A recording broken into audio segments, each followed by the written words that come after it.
최근 유행하는 강령술인 나홀로 숨바꼭질이 있어 나도 한번 해보기로 마음먹었다. 준비물은 간단했다. 인형 아래 쌀을 넣어두고 내 손톱 약간과 뾰족한 바늘 그리고 소금물과 붉은 실이 전부였다. 집에 혼자 남게 된 오늘이 바로 절호의 기회를 생각하며 준비물을 챙겼고 새벽 3시에 강령술을 시작하였다. 화장실에 준비해둔 물통에 인형을 넣어두고 첫 번째 술래는 김창민인 내 이름을 외친 후 거실로 돌아와 10을 세고 다시 화장실로 가서 인형의 이름인 곰돌이를 외친 뒤 준비해뒀던 바늘을 사용해 배에다 찔러 넣었다.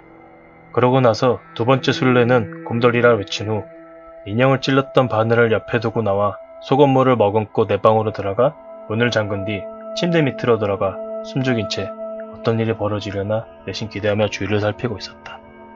잠시 후 인형을 뒀던 화장실의 문이 열리는 소리가 들리자 진짜로 귀신이 온 건가 생각이 들어 무서웠지만 내심 바라고 있었던 거니 어떤 모습일지 궁금하기도 하였다. 그러나 선뜻 보러 나가는 게 겁이나 주저하고 있는데 저벅저벅 발소리가 들리더니 점점 내 방으로 다가오고 있었다.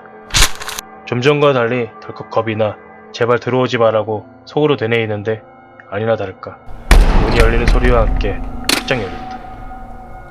분명 잠궜는데 문 앞엔 맨발로 서있는 귀신이 보였다.